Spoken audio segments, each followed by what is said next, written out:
반갑습니다. 송재준입니다. 문재인 일가에 대한 수사가 본격화되고 있는데요.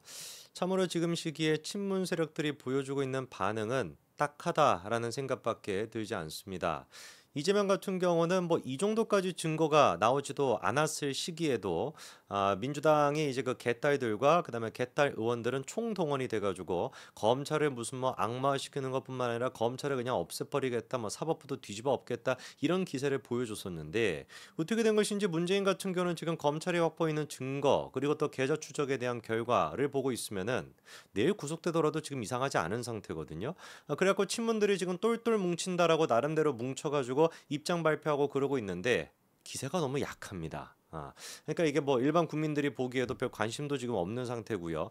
친문들의 이런 어떤 목소리에 대해 가지고 결정적으로 이재명 본인 스스로가 문재인에 대해 가지고 별로 도와줄 의지도 보이지 않고 그리고 또 이재명 본인 스스로도 지금 10월 달에 그 재판에 대해 가지고 준비하느라 직후가 석자이다 보니까 개딸들과 개딸 의원들 동원해 가지고 계엄령 그 가당치도 않은 개떡 같은 이제 그 이야기죠. 계엄령에 대해서만 신경 쓸 지금 여유가 있지. 무슨 뭐 문재인에 대해 가지고 뭐 어떻게 수사를 뭐 막겠다 뭐 이런 여유가 있겠습니까? 전혀 그럴 여유가 없습니다. 그러니까 제가 지난번에 말씀을 드린 것처럼 우리 문재인은 먼저 들어가 계시고 나중에 이제 뭐 밧줄 같은 거 하나 뭐 내려놓으세요. 그럼 이재명이 어차피 그거 잡고 들어가면 될 테니까.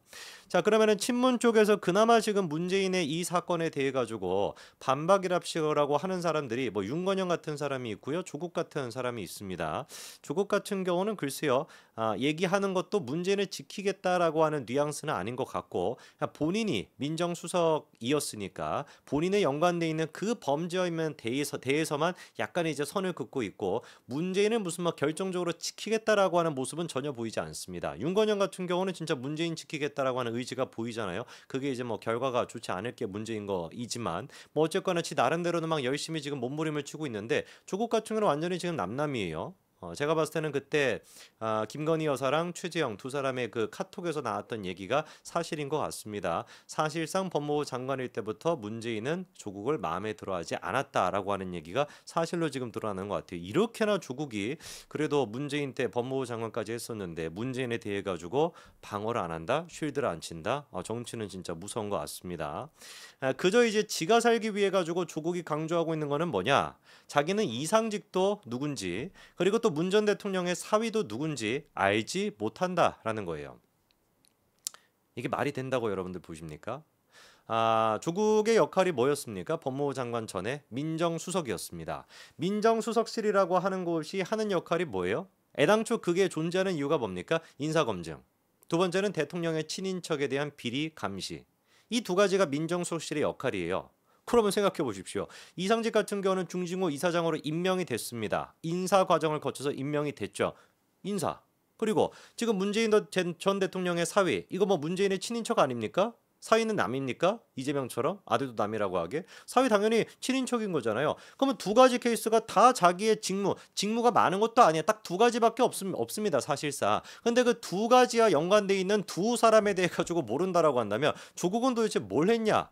월급 루팡이냐? 세금 루팡이냐? 이런 생각밖에 안 드는 것이죠. 뭐 했다라는 겁니까? 이 두 사람을 모른다라고. 그러니까 새빨간 거짓말을 하는 것이죠. 그러니까 지가 살기 위해 가지고 지금 뭐 지도 지코가 석자니까 언제 구속이 돼도 이상하지 않으니까 최대한 뭔가 사법부를 건드리지 않으려고 생각하고 그러면서 문재인에 대해서는 손절하고 지와 관련된 이슈에 대해서만 나는 이상직 몰라, 문 전 대통령 사이도 몰라 이렇게 빠져나가려고 하는 것 같은데 참 모르겠습니다. 이런 조국의 모습을 보면서 문재인은 무슨 생각을 하고 있을지 그리고 또 조국이 이런다라 그래가지고 빠져나갈 수 있을 거라고 생각하는 것도 코미디죠. 지금 그리고 또 친문 쪽에서 그나마 반격을 하고 있는 게 뭐냐면 아니 이상직이라고 하는 사람이 중징후 이사장으로 임명이 된 거 그거 자체가 뭐가 문제냐.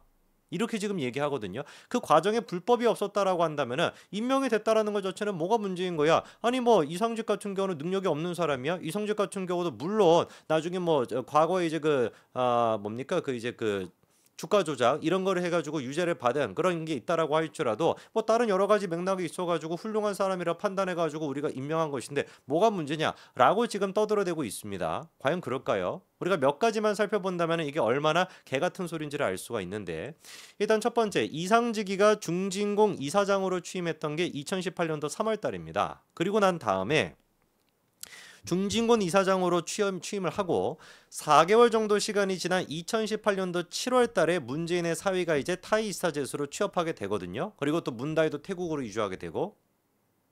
그런데 사위라고 하는 사람의 특징이 뭐예요? 게임 회사에 다녔다는 겁니다. 항공과 관련된 업무를 해본 적이 없는 사람이에요. 저랑 똑같은 거죠, 사실상. 항공계에 대해 가지고 저는 뭐가 있겠습니까? 지금 뭐 인턴 해보겠습니까? 뭘 하겠습니까? 근데 갑자기 뜬금포로 제가 타이스타젯, 이스타항공의 사실상 이제 그 회사인 것인데 타이스타젯에 그냥 말단 인턴으로 들어가는 것도 아니고요. 직원으로 들어가는 것도 아니고 전무로 갑자기 들어가게 된다를 어떻게 우리가 해석할 수 있을까요? 말이 안 되는 거 아닙니까? 이 사람 게임했던 사람인데 가가지고 무슨 뭐 게임 시뮬레이션 할 겁니까? 비행기 무슨 뭐 시뮬레이션 할 거예요? 말이 안 되는 소리잖아요. 그러면서 월급을 갖다가 800만 원 가까이를 받고 그리고 태국에 체류하고 있는 비용으로 350만 원을 추가적으로 받았다라고 하니까 한 달에 1,150만 원 가까이를 받았다라는 거예요. 그래서 그게 지금 임금이 2억 6천만 원 가까이나 된다는 거 아닙니까? 이게 과연 상식적일 수가 있냐? 취업했던 과정조차도 그냥 취업을 했던 것이 아니라 누가 봐도 지금 이거는 대가성에 따른 취업이다라고밖에 볼 수가 없는 것이고, 실제로 일단 이상직이라고 하는 사람이 아까 말씀을 드렸던 것처럼 주가 조작에 대한 전력이 있는 사람이다 보니까 처음에는 부적격이라고 하는 의견이 있었다라는 거예요. 그런데 그 부적격이라고 하는 의견을 무시해버리고 그냥 중진구 이사장으로 임명했다라고 한다면 이건 이제 불법이 되는 거죠. 법률적으로 생각해 봤을 때, 절차적으로 봤었을 때 분명히 부적격한 사람이었는데 이 사람을 보이지 않는 손에 의해 가지고, 외압에 의해 가지고 중진구 이사장으로 임명했다. 이것이야말로 직권남용인 것이고 이것이야말로 뇌물에 대한 결과 아니겠습니까? 실제로 지금 검찰이 확인하고 있는 바는 2017년도 말에 조현옥 인사수석이었습니다. 인사수석이 주재했던 회의가 있는데 그 회의에서 이상직에 대한 언급이 나왔었다라는 거예요. 이상직을 중진공 이사장으로 임명하자라고 하는 식의 논의가 이루어졌다라는 겁니다. 그것 때문에 지금 조현옥 전 수석 같은 경우도 직권남용 혐의로 이미 지금 이제 피의자로 올라가 있는 상태입니다. 그리고 난 다음에 3개월 정도 시간이 지나고 2018년도 3월달 중진공 이사장이 임기가 끝났어요. 그래서 임기가 끝나가지고 공석이 돼 있었던 중진공 이사장 임명을 위해 가지고 중진공 임원추천위원회라고 하는 것이 2018년도 1월달에 열리게 됐는데 거기서는 이상직을 포함해 가지고 3명의 최종 후보를 갖다가 청와대에다가 추천했었는데 최종 검증에서 이상직만 뽑혔다라고 하는 게 지금 이제 친문 쪽의 주장입니다. 그렇기 때문에 아니 임원추천위원회가 3명을 추천해가지고 그 가운데 한 명이 이상직을 갖다 임명을 한 것인데 그게 뭐가 문제야? 라고 지금 얘기하고 있는데 여기서 뭐가 문제야? 에 해당할 수 있는 게 바로 뭐다? 이상직은 안 된다. 이상직은 부적격한 사람이다. 라고 하는 보고가 있었는데 그거를 묵살하고 무시해버렸다라고 한다면 직권남용이 되겠죠. 근데 바로 그 부분에 대해 가지고 사실상 어떻게 됐다라는 겁니까? 부적격 보고가 있었다라고 하는 게 확인이 된 거예요. 2018년도 3월 달에 중진구 이사장 후보 3명을 검증하는 과정에서 실무진이 이번에 뭐라고 검찰에 진술했냐? 당시 이상직 전 의원은 부적격하다라고 보고했지만 받아들여지지 않았다라고 하는 진술을 이미 검찰이 확보하고 있습니다.